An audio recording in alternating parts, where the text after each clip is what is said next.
नमस्कार मित्रांनो, Arya academy YouTube चॅनलवर सर्वांचं स्वागत आहे. मित्रांनो, आजच्या व्हिडिओमध्ये आपण बृहन्मुंबई परिवहन बस वाहक भरती 2026 मित्रांनो बस वाहक प्रश्नपत्रिका संच क्रमांक 3 यामध्ये आपण सादर करणार आहोत, जे की तुम्हाला पुढील येणाऱ्या परीक्षेसाठी अत्यंत महत्त्वाचे प्रश्न ठरणार आहेत. तुम्ही जर चॅनलवर नसेल चॅनल एकाने सबस्क्राईब करायचं आहे. चला तर मग व्हिडिओला स्टार्ट करूया.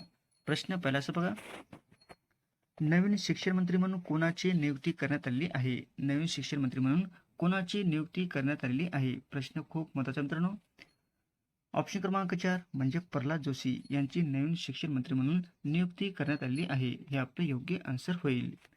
प्रश्न क्रमांक दुसरा मित्रांनो, उच्च शिक्षण सचिव म्हणून कोणाची नियुक्ती करण्यात आलेली आहे? उच्च शिक्षण सचिव म्हणून कोणाची नियुक्ती करण्यात आलेली आहे? हा पण प्रश्न खूप महत्त्वाचा मित्रांनो.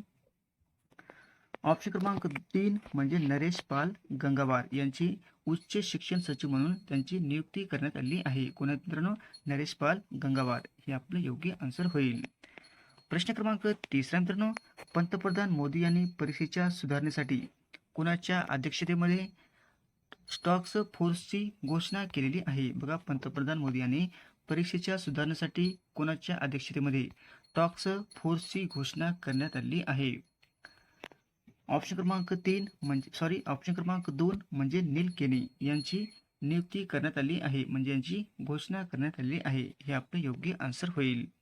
प्रश्न क्रमांक 4 मित्रांनो, एप्रिल 2026 मध्ये बिहारच्या मुख्यमंत्रीपदी खालीलपैकी कोणाची निवड झाली आहे? बघा, एप्रिल 2026 मध्ये बिहारच्या मुख्यमंत्रीपदी खालीलपैकी कोणाची निवड झालेली आहे? हा पण प्रश्न खूप महत्त्वाचा मित्रांनो. ऑप्शन क्रमांक 2 म्हणजे सम्राट चौधरी यांची नियुक्ती करण्यात आली आहे, म्हणजे निवड झालेली आहे. हे आपले योग्य आन्सर होईल.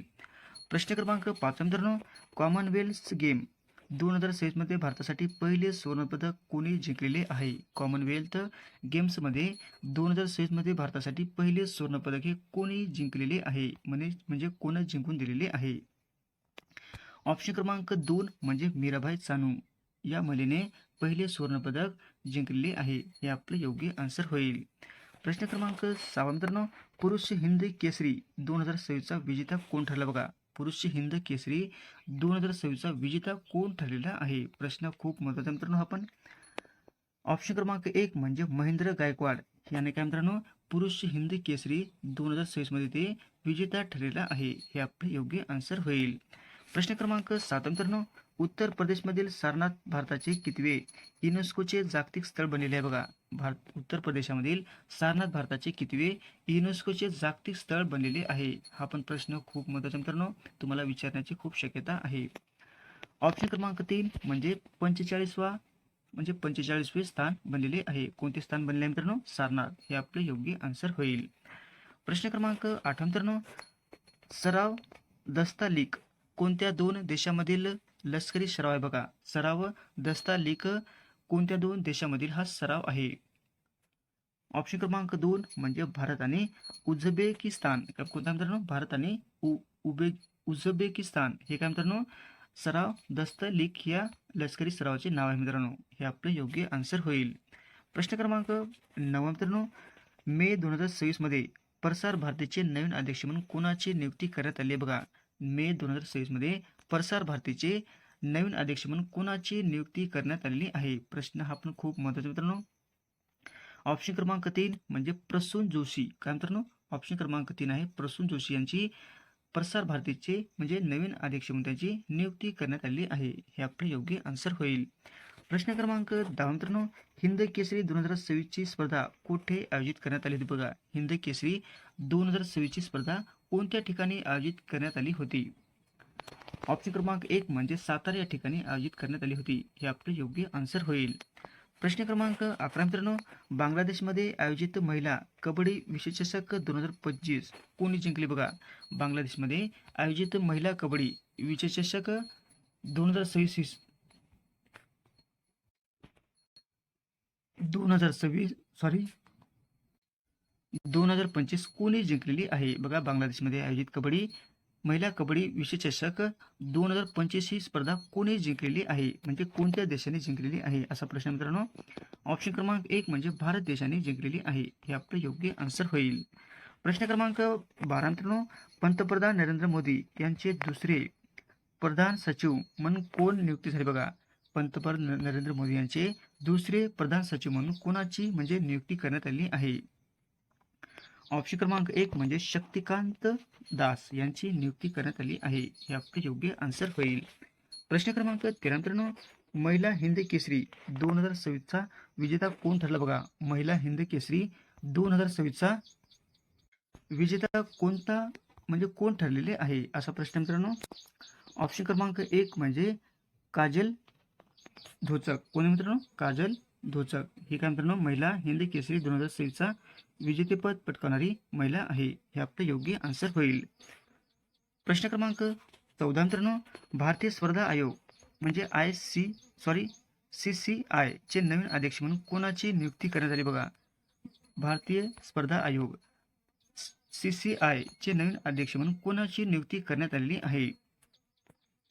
ऑप्शन क्रमांक 3 म्हणजे रवनीत कौर. काय मित्रांनो? रवनीत कौर यांची नियुक्ती करण्यात आली आहे. हे आपले योग्य आन्सर होईल.